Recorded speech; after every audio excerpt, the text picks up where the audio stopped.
How's it going, guys? I hope you're having a great week so far. This week in our 5 for 5s, we're talking about faith. Now, Jason and Brooks have both given some great object lessons this week, and I'm actually going to continue that trend with yet another object lesson of what faith is like to me. So if you've watched our videos over the past few years, you probably know that I have a really random background in a lot of different areas.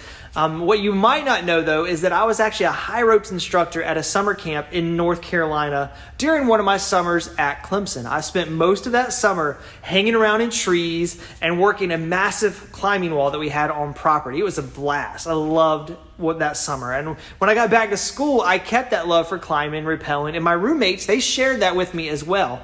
Now, I'm sure it was totally against school policy, but we would set up anchors and we'd rappel off all kinds of things around campus. The balconies of our apartment complex, we'd find natural rock formations all over the area. One time we even set up an anchor on Lightsey Bridge at Clemson campus and rappelled off the side. I am amazed that we did not get in trouble for that one. But we all survived. We're all good to go. If you've ever climbed or rappelled, you're going to know what I'm talking about and I'm about to share. The scariest moment in rappelling is when you put your weight onto that line, right?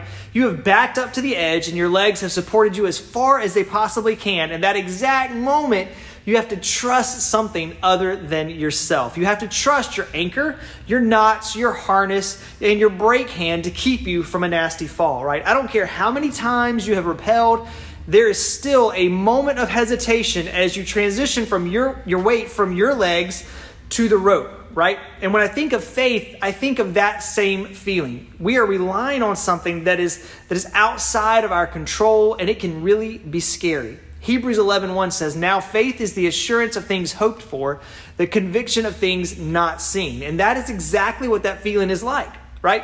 We're hoping that all the contact points in the rappelling system, they work like they're supposed to. We can't keep an eye on every single point as we go down the rope, but we have to trust in the anchor and the rope and the knots and the equipment. In life, we can't see all the variables at play either. We see through the small lens of our life, and we miss so much of the bigger picture. Instead, we have to trust that God is at work in all of those other details, and that is where we have faith. But faith isn't blind, guys. When it comes to rappelling, I have practiced the knots over and over and over again. I've practiced setting up anchors so that I'm confident that they're stable. When the time comes to trust it and put weight on the rope, I know my system is solid. And I wouldn't dream about stepping up to the edge of a cliff with all this equipment and technique that I wasn't familiar with and confident in. We have to do the same in our spiritual lives as well. Faith isn't some blind hope, right?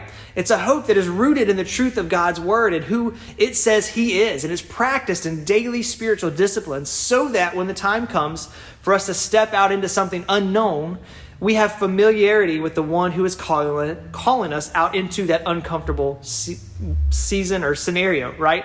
Even if I haven't rappelled or climbed, guys, you can still understand that scary feeling of the unknown. Faith is when we look at the unknown and we trust that God has the details already figured out. The trust is practiced and developed over days and weeks and months in relationship with the living God.